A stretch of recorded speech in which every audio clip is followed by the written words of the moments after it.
You're listening to an Anazao Ministries podcast.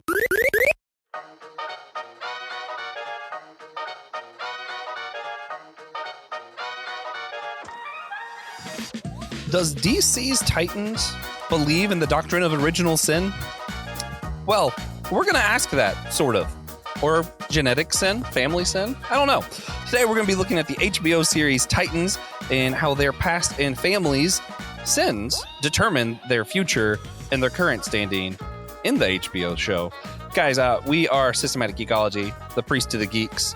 I'm Joshua Knoll. I am joined by the one and only, the chill will thrill of Chapel Hill, Will Rose. Hello, everybody. and we are brought with a special guest. Only our patrons have met before. The one and only Dan Sigmund. Dan, hello. Welcome back. Hi. Yeah. Would you like to introduce yourself a little bit more? Our audience know me and Will pretty well, but what should they know about you? Well, we recently just moved to Graham, North Carolina with my family and 3 kids, and I do video production for a ministry, and I like geeky things. Is that okay? Perfect. Okay, great. Oh man, so we've mentioned on the show before. We were talking about like the history of HBO and our relationship with the channel or now streaming series. Dan, what's your background with HBO and watching stuff on this platform? Yeah. I mean, I guess Game of Thrones would have been the intro to it, which I really enjoyed. Wasn't super bothered by season 8. I know a lot of fans didn't love it. But yeah. HBO really, I mean, recently I told my wife we should stop Netflix because I don't use it that much. And she's like, well, that's all that I watch. And recently HBO has been all that I've been watching, with Westworld that has been canceled. Raised by Wolves was great. That had been canceled. Apparently Titans now is canceled. Even there's a show called Barry that I really like with Bill Hader. I love it so much. It's dark, but it is so freaking good. Yes. I love Barry. Yeah, man. Yeah, there's a couple things on HBO I watch. I feel like mostly I watch Paramount Plus these days. They had a Tulsa King, and then they have that show with Harrison Ford. I can't think of the name of it. And then they have all the Star Trek stuff over there. And I just got into Star Trek. I've been into the old movies for a while, but I just started getting into some of the other shows like last year. So it's a lot to catch up on. So I'm on Paramount Plus a lot. So yeah. All right. Well, with that, let's jump right into our topic. We're talking about the Titans show on HBO. The Teen Titans, but adults. So now they're just Titans. I wanted to start with, speaking of the Teen Titans, I know that's a lot of people's entry point to some of these characters was the old, I believe it was 90s or 2000 cartoon of the Teen Titans. Now there's one that's Teen Titans Go. I don't enjoy it much, but whatever. So for me, my history with these characters were that show, and then when I started reading comics, I mentioned on the show before, I was picking up graphic novels at our public library and putting the Captain America or whatever on top, and then other stuff underneath like Hellboy and all that. So my parents just saw that I got Captain America, But one of the ones I would sometimes have on top was the Titans graphic novels. So I read a couple of those. It was one of the only DC things that I enjoyed at that time when I was in high school. So yeah, I don't remember exactly what it was I read, but I do remember reading some Titans graphic novels and enjoying in them. Will, I know you have lots to say on this subject. What's your entry point in Teen Titans, and what do you want to share about the history of these characters and all that? Yeah, I mean, I grew up just buying comics off the spinner rack at my local little gas station down the road from my house, and those kinds of things. So I was a big X-Men fan, and that was like the teen book of the 80s was like the teen book, and the teen book were the Uncanny X-Men. Well, DC was like, we got to have our own, and so they relaunched. Not that they were copying; they had these in their bag for a long, long time. But the new Teen Titans they launched in 1984, and with Marv Wolfman and George Perez kind of as their big all-star creative team behind that book. And so that really kind of brought them to the forefront and kind of like the comic book stands of the 80s. And so they've always, since the 60s or since sidekicks have been around, but bringing them together was a big deal kind of the comics. And then I do remember the cartoons and remember Teen Titans Go. The movie, the Teen Titans Go movie was is absolutely hilarious. Man, I need to go back and watch that again. I found that extremely funny. But yeah, so they're on my radar, and one of my favorite DC characters is Dick Grayson, is Robin, is Nightwing, as kind of like the counterpart to the brooding of Batman. He was the one that's a little bit more. He was in a circus. Yeah, he experienced trauma too, but he had different. He was a little bit more lighthearted. He's kind of like a Peter Parker that shared. Jokes every now and then, or was able to just have fun and look at the brighter side of life. And so he has his own kind of comic book, Nightwing, and being on his own, he's always kind of a ladies' man and a leader, and just different from Bruce Wayne. And so this, we'll get into it in a little bit. But so when I didn't watch the Titans TV show because that was on the DC app, and I did not have that app. But then when it moved over to HBO, I was like, oh, I'll get to that one of these days.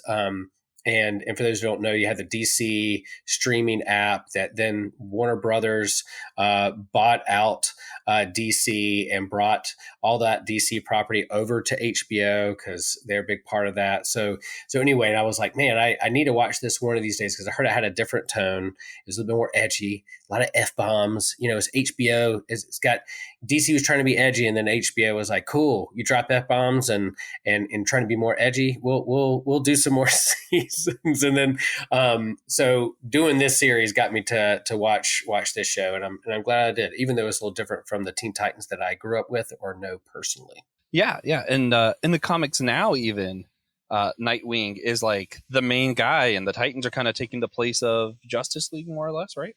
Yeah, Tom Taylor's run on that, and that was also kind of hard too, because as I'm reading this kind of reboot of Nightwing with Tom Taylor, he is more positive and is willing to give like Bruce Wayne a hug and be thankful for all that he's been through and all those kinds of things. And so juxtaposed that Dick Grayson with the one that we see in this HBO series was a little jarring to get used to, but hey, it's a different take. And we'll talk more about why that's a different take when you have like trauma and traumatic experiences and bad choices and sin, as you introduced at the beginning. Yeah. Speaking of funny things with Robin, I'm going to get to Dan in a minute, but I just want to point out something that I think is hilarious. When I was growing up, my brother is 5 years younger than me, so he was always much smaller than me. So for whatever reason, at Halloween, we kept doing the same joke in different versions. One year he was Scooby and I was Scrappy. So one year he was Batman and I was Robin. So you had this tiny little Batman and the big tall Robin following him around. It was great. Yeah, that's good. I've always loved sidekicks. So Teen Titans have always been like, I love this team. Mm-hmm. Dan, what were your introduction to these characters and all that? Mostly a little bit familiar with it. I was familiar with the animated show Teen Titans. I knew it existed, and it was kind of like, okay, Robin, Aqualad, Wonder Girl, like, oh, the younger versions of the Justice League. That's fine. But I didn't get around to watching this show until a couple weeks ago when Will asked me to come on the podcast, and so I watched through season 2, and I was gonna watch a recap of the rest of the episodes, but I enjoyed it so much that I stopped, because I actually am going to continue watching and just enjoy the rest of the series without having to do homework. I want to know what happens. Yeah, don't tell me. No, you can tell me. I understand. I did hear somewhere that sometimes spoilers make a show or a book better, because you're not so the tension's not so high that you're worried about what's going to happen next. So you kind of the stress is laid off, so you can kind of enjoy the story and the journey more. But I will say that, like, Daniel, I never heard or thought of this before. When Daniel gave me this geek hack, and maybe other people do it, but this is a brilliant geek hack. He was like, Will, if you don't finish the series, just watch the previously on recaps before each episode for the rest of the seasons. It's like, oh my gosh, that's brilliant. And I did that. I got through almost season 3. And then I kind of, no, through season 2. And so 3 and 4, I did the previously on, and they do a really good job of telling the story. And I do like Superboy. I like Connor. I Oh, like man. his story. Yeah. So I'm probably going to go back and Great. watch his arc in there more. But that I was like, oh, Daniel, you just changed my life. If I have to watch things for a podcast or when I know what people are talking about, that's so good. I simply refuse to do that. I have to see the whole thing. I have to. Man, I love Superboy in this. And earlier today, another one of our hosts, David Pizarro, reminded me Superboy is in Smallville. So I'm going to have to go back and rewatch those parts, because I was talking to him about this episode and how we're talking about, genetic sin. And he was like, oh, yeah, Smallville talked about that with Superboy. And I was like, they did. And I completely forgot about it. So I have to check that out. I did like Smallville as well. That was a good show. I was on that for a while. Smallville episode. Y'all be looking for that Smallville episode. It's gonna be fun. So this show was a lot of fun. There was a lot of problems starting off. I was very hesitant with this show. They completely changed Starfire. Dick Grayson's a lot edgier than he was in Teen Titans. There isn't even Cyborg. Cyborg somehow, in all the chaos of the last whatever DC films, now Cyborg is mostly thought of as Justice League, I guess, rather than Titans. But the reason he's not part of this is because Cyborg was in Doom Patrol, getting ready to become a Justice League person one day. Doom Patrol is also, I don't know if it's good or not, but it's very addictive. And both series right now are through half of season 4. So neither are finished. They're about to finish in a couple months, which is killing me. I just want to see the end. So, yeah, I was wondering, so the Titans, did they cancel it after halfway through season 4, or are they doing like another, like finishing that season out and then they're going to be like, we're done? Yeah. They're going to finish the season out. We got like a month or two before they do release the second half. Okay, gotcha. I'm going crazy. I need to see the finish to this. I love what they're doing in season 4. But we'll talk about that in a minute. For now, let's talk about who the Titans are. Because, I mentioned they did make some changes from the cartoon. It might be more in line with the comics. I don't really know. I mostly remember the cartoon. So Dick Grayson, he starts off as Robin, who doesn't want to be Robin anymore, becomes Nightwing. We've kind of talked about him already. Beast Boy, it's interesting. In this, Beast Boy doesn't start off full power, able to do anything. And for a long time, I was worried he was only going to be able to turn into a tiger. Until some stuff happens later on and you realize, oh, okay, so he can do other things. In fact, Dan, plug your ears. In season 4, he becomes, like, what was it, an amoeba or something? Like, he actually becomes a kind of living creature that can go into someone's body, and he goes into Superboy and fights this, like, virus thing. I was like, what? It was awesome. Did you have anything else y'all wanted to say about Beast Boy? Only that he is just like so sweet and so positive, and everybody needs to keep that guy around. Every group needs a Gar. Yeah. I felt like he was very close to his cartoon counterpart too. Just very chill and fun and good guy. Liked him. I liked him a lot. Another one I thought was pretty close to the old cartoon was Raven, and her story kind of is like what season 1 is about, her backstory basically.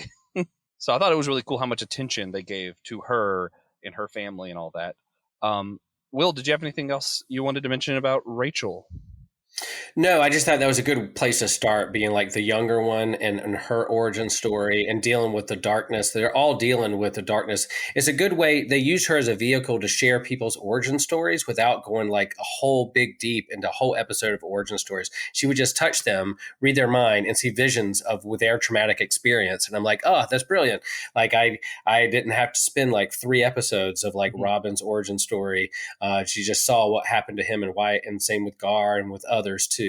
Starfire, like they could use her as a vehicle, and then she was the one who was like the darkness, and at the end, her dad is a big Teen Titan villain, or really a villain in the whole DC universe. So for her to have that kind of origin story where you start, you focus on her, It was pretty good. And I will say that like when this came out, it does seem like, hey, Netflix has Daredevil and Umbrella Academy, and Stranger Things is popular. So we're going to make like a DC show that has like gritty fighting, bloody F-bombs, and like a Stranger Things vibe with Raven, like 11. I couldn't help but look through that lens and be like, oh, DC wanted to have their own version of Stranger Things or Daredevil from Netflix, like the gritty punch in the hallways and people cussing. So I couldn't help but see it through that way. So that's what they're kind of, hey, this seems popular. Let's see if we go down this route in kind of our storytelling, story writing. Yeah. I get the Daredevil vibe from what they did with Nightwing anyway. He definitely kind of has that kind of, yeah. So the other main one, I guess, is Starfire or Coriander. Is that how you say that? Her name? I'm bad at names. Yeah, me too. But Starfire, the main thing they changed here that, some people are upset about, some people don't care at all, is in this, she has a different skin color. She is a woman of color in this, which I thought was cool. I didn't have a problem with that. Whatever. I mean, think about like, all right, in the cartoon, she's orange. And so do we want to CGI like her and her people and her sister, like all orange? Like I thought it was pretty smart. It's like, yeah, she's an alien, a different race or skin color in the comics and in this. So why not? Let's just lean into like a strong person of color that like, black skin or dark skin, brown skin that you don't have to worry about CGI, and you're employing more people of color and diversity into your comic books. So I thought that was a brilliant way to go. And I think she really got the character down. Like that's what I care about. Like I don't care. Honestly, Peter Parker could look nothing like Peter Parker in the comics at all. But if the movies get the character right, I'm happy. Like who cares? Mm-hmm. Okay, so those were the main ones. Did y'all have any of the other characters that kind of come in and out throughout the seasons that are part of the Titans that you wanted to highlight? Daniel, seasons 1 and 2. What is there a favorite of yours that stands out for you that made you want to keep watching? Sure. I mean, Jason Todd is a tragic character. I just want to give him a hug, except I'm afraid he'd punch me in the nose. But he just especially in season 2, just like so mistreated by the rest of the people, misunderstood by the rest of the Titans. I thought he was a very interesting and complicated character. Hank, who plays Hawk, he seems like someone who we would not be friends.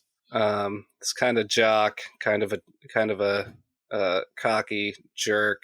But even throughout season 2, it's like, okay, all right, this guy's figuring things out. I could kick it with him. Those two, I think, were maybe the most interesting. I mean, I guess they're Superboy, but I'm only through season 2, so I still got to see some more character development with him before I have a real opinion.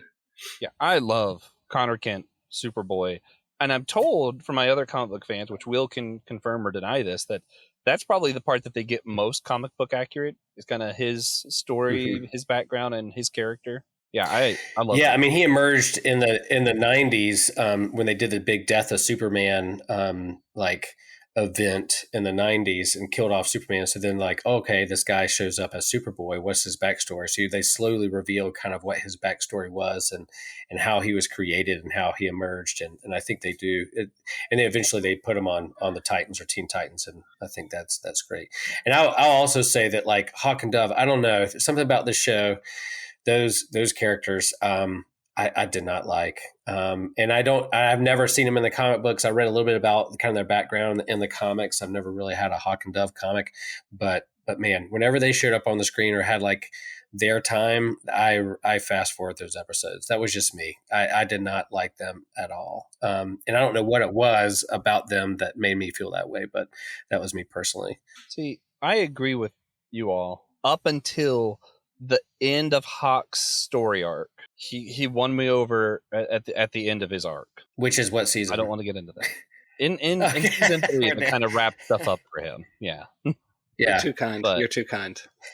Yeah, and he plays another great character on Amazon. Was it is it Jack Reacher? Is it Reacher or I don't know. There's another Yeah, I TV think show so. he's on where he is fantastic. I love it's the Lee Child books that has the main character. He plays the main character from the Lee Child books. These kind of like ex kind of army person who comes to town and kind of saves the day each on every book and novel, and then leaves. Kind of man on the run. But he in that show he is fantastic. And so when he showed up on this, it was like awesome, yay! Here's that dude I know from that other show. And That's but then I was like, oh, Hawk, dude, you're killing me. Every time he's like dropping yeah. F-bombs and doesn't like Dick. And I understand he's jealous, but I'm like, can we get over it? Can we grow up, please? Yeah, very middle school vibe from them up until Yeah. the end. Yeah. Up until the Mhm. end. Okay. So what's funny Okay. is the two I wanted to highlight that weren't the main ones. Y'all didn't mention yet. And the reason that's funny is it means that none of us are going to highlight Wonder Girl. Apparently, none of us care about Donna Troy. She exists. She's a Wonder Woman wannabe, basically. She was not as interesting as I thought she would be, or hoping she would be. Yeah. She's kind of a boring character.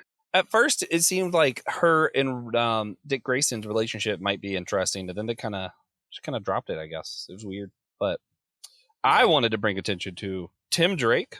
They just kind of started his story a little bit, and it looks like he's going to become a Robin without a Batman, and that's really interesting to me. That he's kind of becoming Robin while under Dick Grayson's leadership, which is kind of a nice poetic tone to it for me. Where Bruce had Dick Grayson as Robin, and then they had their out, and he ended up becoming a hero. Then he took on Jason Todd, who ends up not becoming a hero. So it's interesting that now the next Robin is actually going to be kind of mentored by the original Robin. So that's kind of cool. Then I don't know if she counts or not, but Jinx. I find her introduction in the 4th season really interesting just because that's something that I like DC's version better than Marvel's is when they do magic stuff. I feel like DC does magic a little bit better. It's interesting to me. Yeah, that's true, and I do like kind of the rotating. Who's going to be the next sidekick for Batman? Does he need one? Does he not? Does he? We'll talk about this a little bit. Transfer his trauma onto the kids, and is he doing right to raise them or not? Is he a good adopted dad or not? I mean, those are all the questions that the comics have been playing around with for a really long time, and the mistakes he's made and the regrets he's made. But the kind of the Bat family. And Dick and Jason and Tim are different people, and so I think the show does portray those differences pretty clear. Yeah, I think, and it's just fun to see these like 3 different generations of Robin in just 4 seasons. It's pretty cool to see. And yeah, the reason we talk so much about the characters is it's very much to me a character driven show. Like it's not, yes. I'm not super interested because the plot is fantastic, something I've never seen before, or the visuals are that cool. More, I feel like I'm invested because these characters are really captivating. Would y'all agree with that?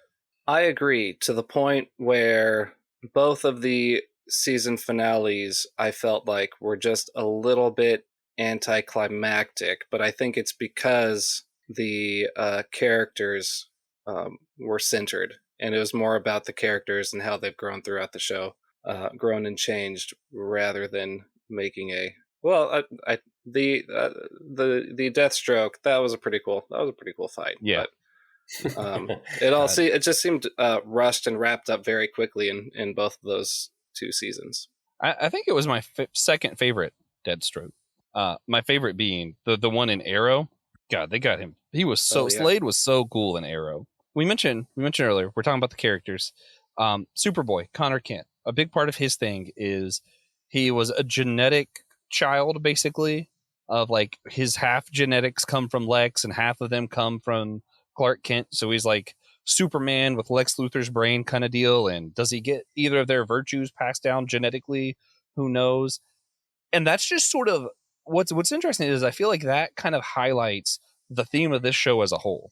So if you're going through the season 1 is kind of about Raven and her dad and how her family history is impacting her, the sins of the father kind of deal. And does that seal her destiny? Does her dad's evil seal who she has to be? Does it determine that?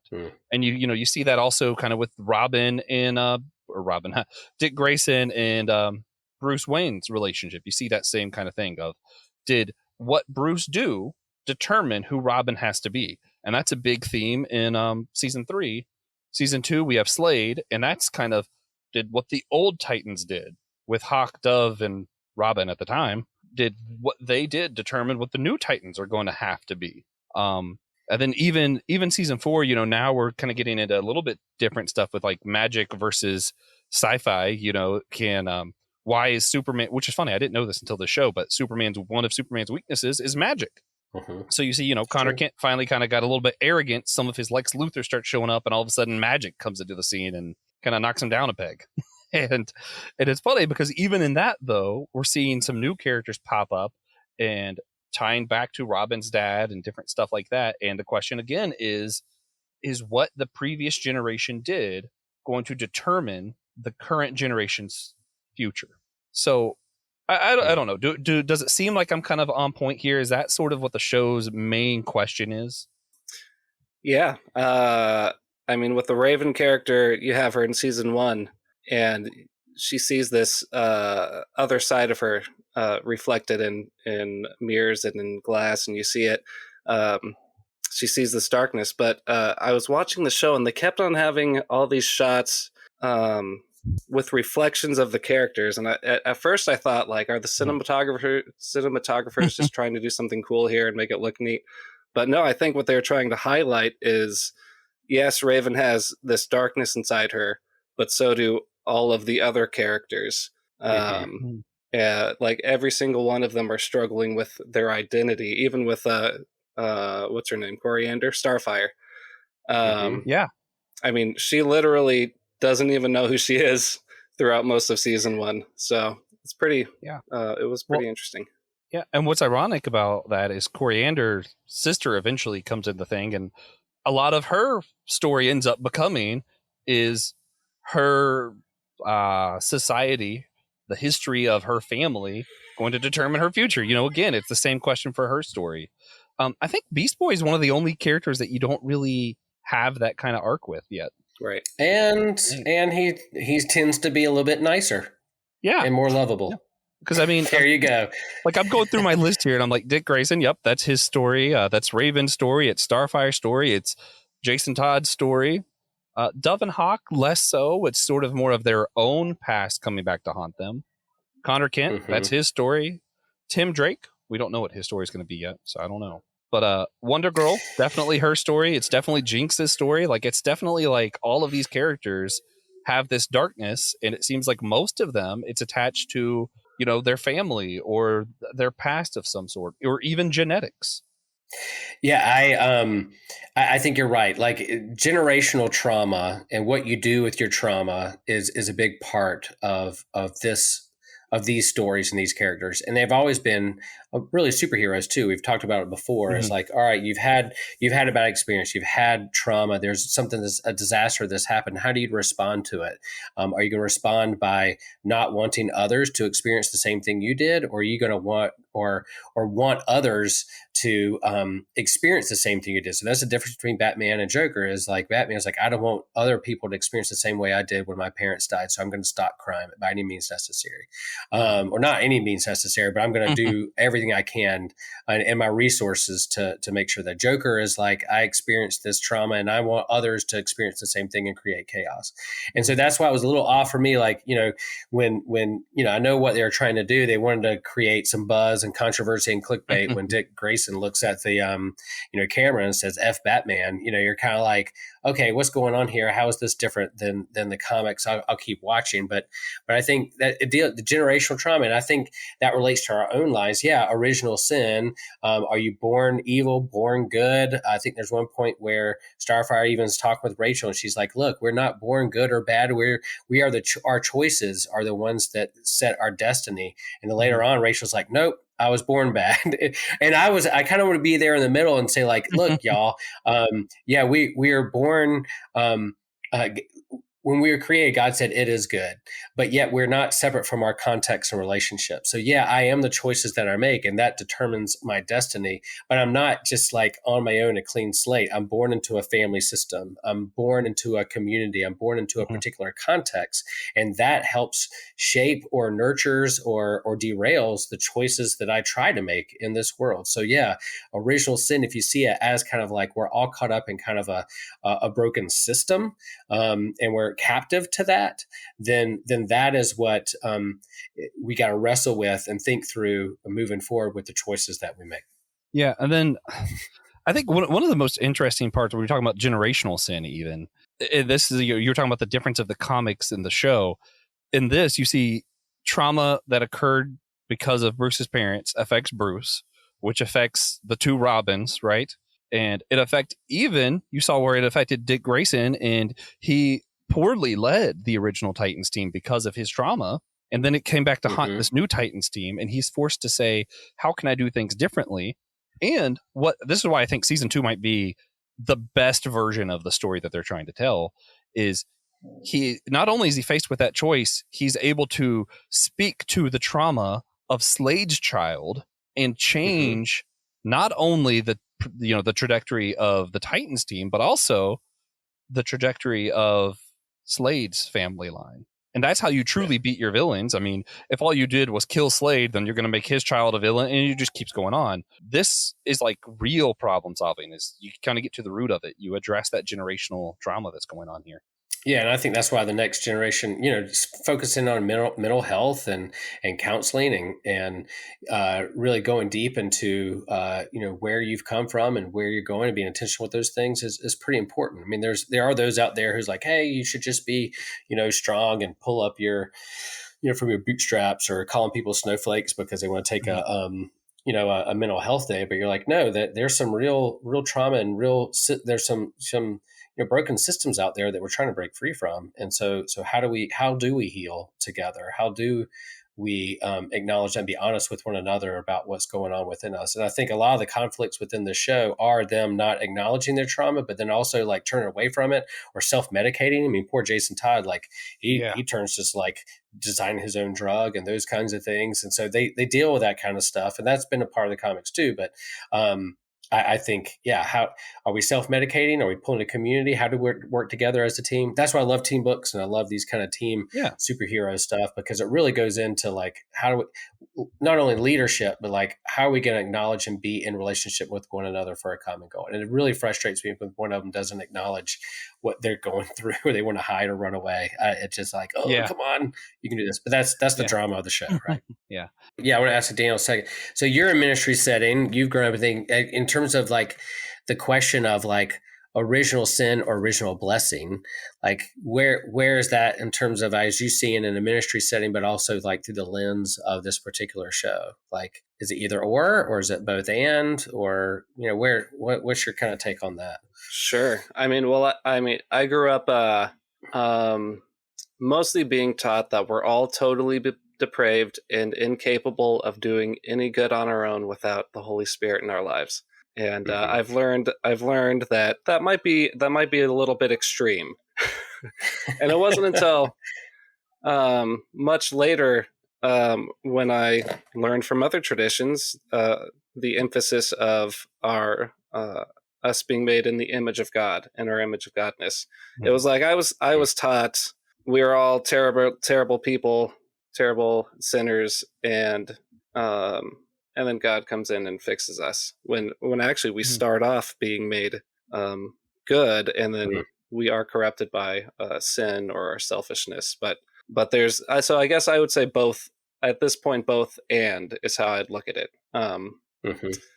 But in season 2, I was pretty disappointed when Dick finally did the right thing and came clean with everyone, and then they all except Gar just took off. I know. They could definitely use I don't know, try on some empathy and maybe compassion. be a family again. Come on, guys, you're a family. Yeah. That's the whole reason. Yeah. That's the whole reason in season 1. It was because of the way that they grew in their relationships that they were able to come together, and the girl they were trying to protect at the beginning of season 1 ended up being the one who saved everyone else. So yeah, good stuff. Some good poetry in that too. But yeah, well, I mean, that's basically the question I was going to ask. What was kind of the and I thought it was interesting because the question of Connor Kent takes the overall question of the story a little bit deeper of, can, sin, bad virtue, principles, whatever, bad personality, can it be passed down through genetics? Because you see Connor Kent does pick up some stuff from Lex Luthor, not just intellect, but also some of the arrogance, some of the, well, if I ruled the world, kind of starts popping up later on in the show. And you're like, oh, wait a minute, that's not you. That's Lex. And people start seeing Lex in him.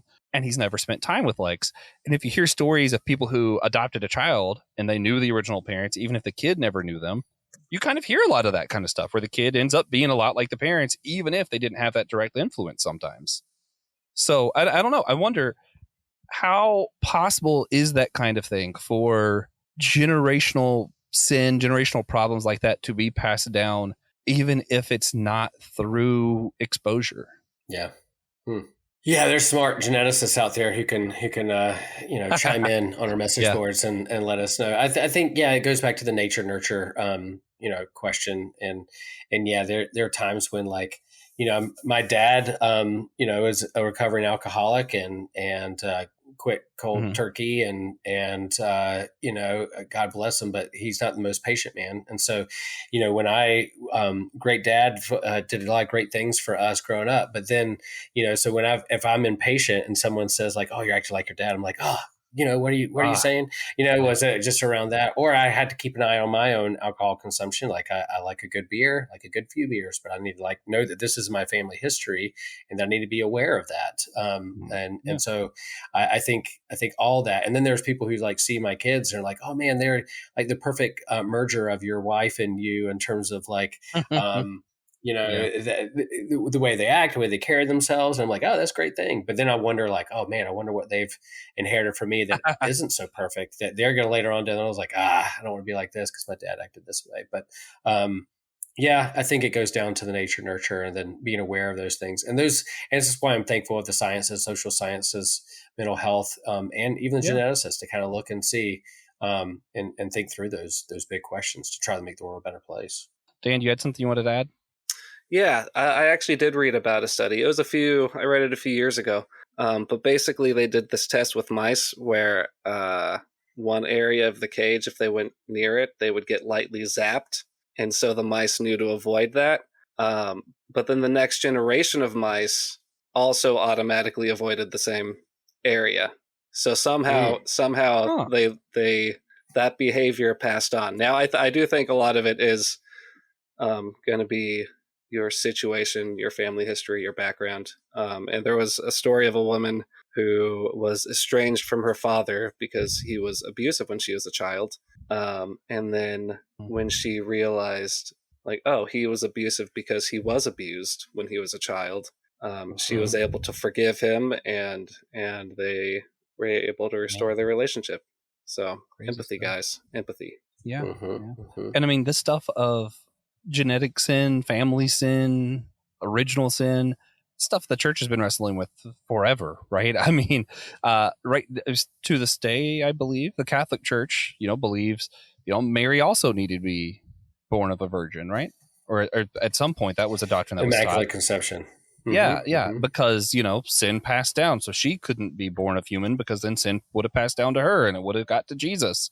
So we can't have that. A lot of the idea of original sin being that because Adam sinned, it passed down to everyone. I see a world of wickedness. I get where that idea comes from. I understand like where they track that in the Bible.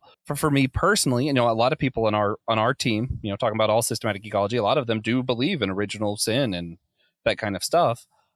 Personally, I read that original sin of Adam verse followed by Christ came to save the world, not some of the world. So, I think we're all born with new. I believe things are different now since Jesus, but that doesn't mean everyone's saved. You still have to choose redemption. It's all kind of little, to get Doctor Who on everybody, it's a little bit wibbly wobbly, but I don't think original sin is the same that I used to think it. Yeah, and just like if I didn't choose sin because I was born into it through Adam, and then Christ is the new Adam, do I have to choose salvation? I mean, that's the other argument of kind of universal Yeah. salvation. I'll push back a little bit on that. So, like, if Christ is the new Adam, if all died in Adam, and then all are alive in Christ, as Paul says, it leans into that.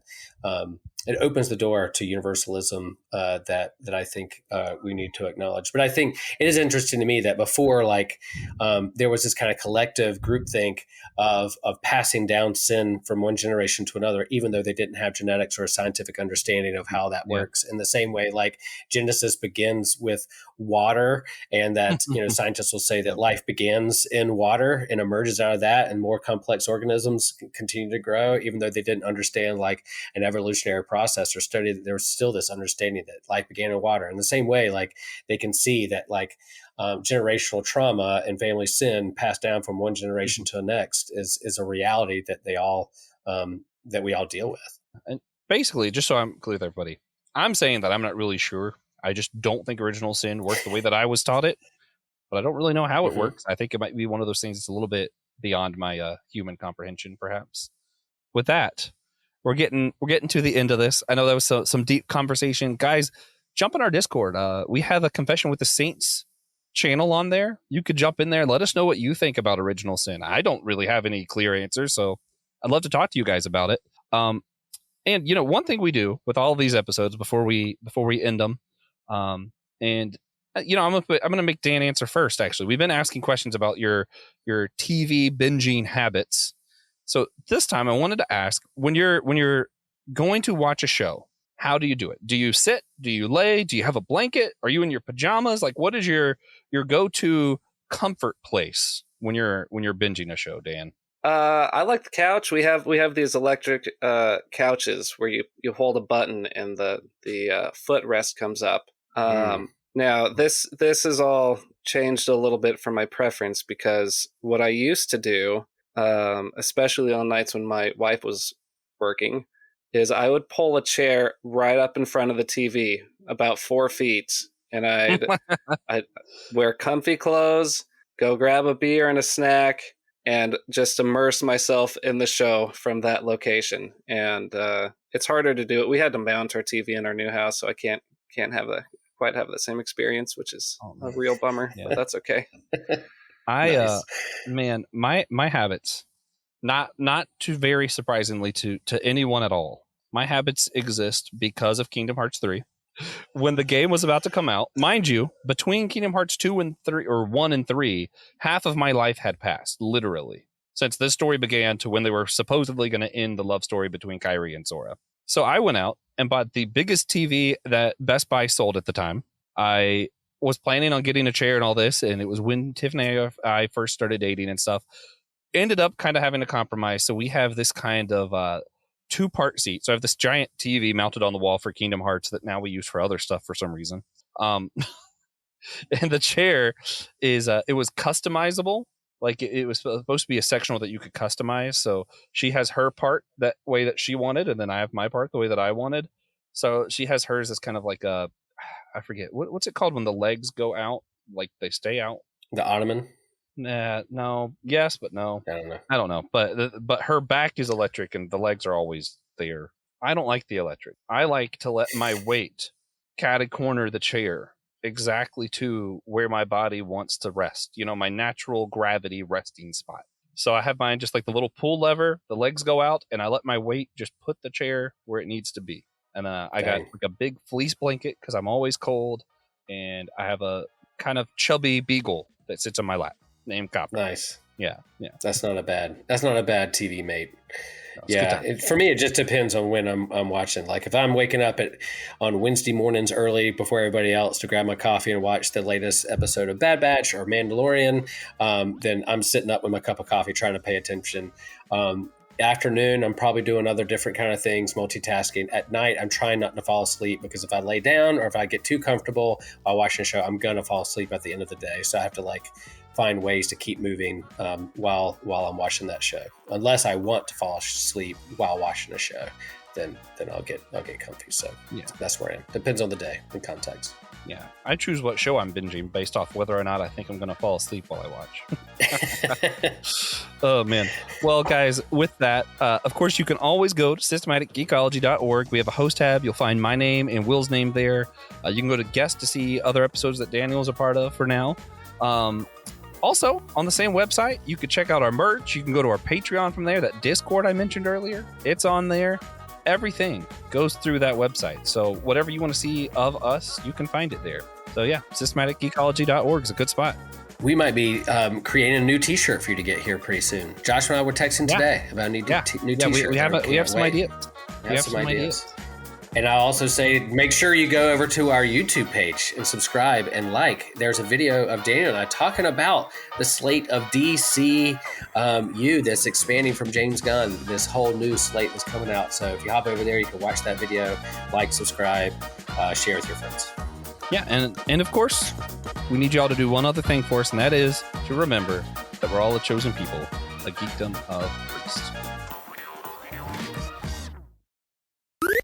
This was an Anazao Ministries podcast. If you enjoyed this show and would like to learn more about our network, be sure to check out the Anazao Ministries podcast network.